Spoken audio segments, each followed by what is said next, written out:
माझ्या या गोड ताईंचं माझ्या या छोट्याशा व्हिडिओमध्ये मी मनापासून सर्वांचं स्वागत करते.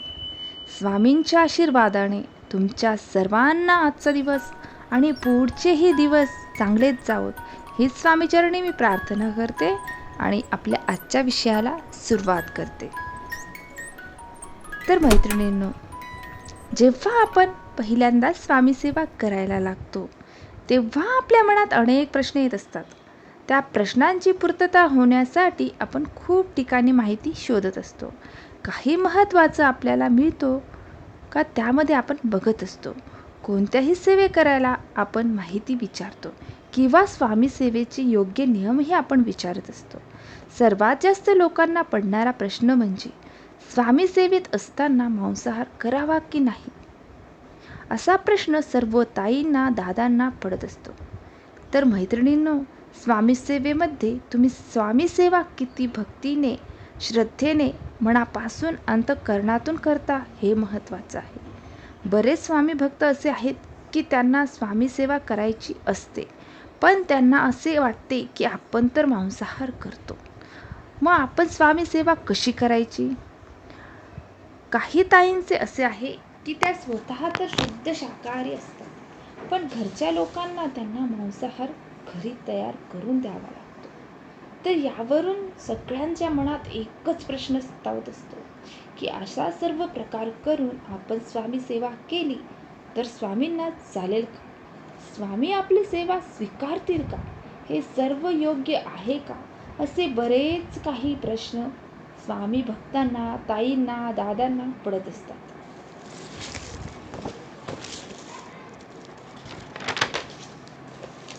हे बघा स्वामी भक्तांनो, आयुष्य आपल्याला एकदाच मिळते, त्यात आपण इतक्या प्रश्नांचं दडपण घेतलं तर कसे चालेल. तुम्हाला वाटतंय ना की मांसाहार करावा, मग खा, पण सर्वात महत्त्वाचं मांसाहारपेक्षा शुद्ध शाकाहारी जीवन कधीही उत्तम. पण काय खावं आणि काय नाही खावं हा ज्याचा त्याचा प्रश्न असतो, बरोबर की नाही. पण मांसाहार करणाऱ्यासाठी काही नियम तर आहेच. हे सर्व काही आपल्या मानण्यावर आहे. आपण मानलं तर सगळं काही असतं, नाही तर काहीच नसतं, हो की नाही स्वामी भक्तांनो. तुम्हाला काय वाटतं कमेंट्स करून नक्की कळवा. श्री स्वामी समर्थ महाराजांचा फोटो, स्वामी महाराजांचं चरित्र सारामृत, गुरुलीलामृत, जपमाळ जे काही आपल्या घरात येतं तेव्हा आपल्या घरात सर्व ह्या वस्तू अमृता समान असतात.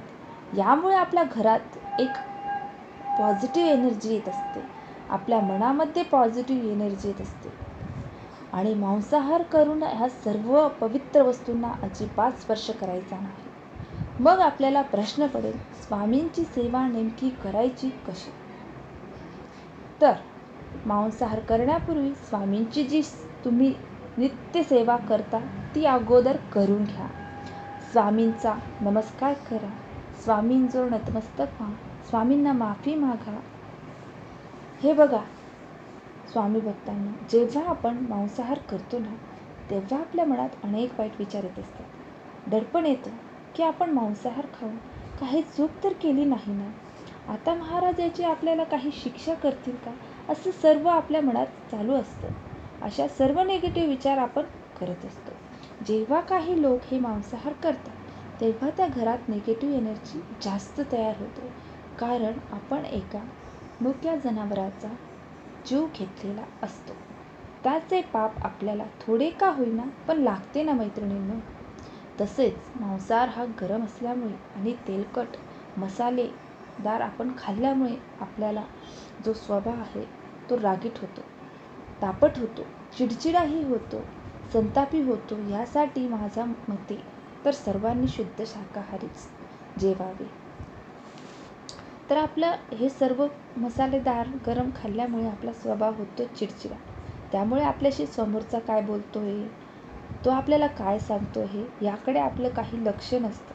याचा परिणाम हा आपल्या स्वामी सेवेवर आणि आपल्या स्वतःच्या मनावरही होतो. या उलट तुम्ही अनुभव घ्या ना की तुम्ही कधी कधी जर साधे जेवण जेवलात, सात्विक असे खाल्ले तर तुमचं मन शांत राहते, तुमची चिडचिड होत नाही, सर्व कामे योग्य होतात. स्वामी सेवेत ही मन आपले योग्य रमते, सुरळीत होते सर्व काही.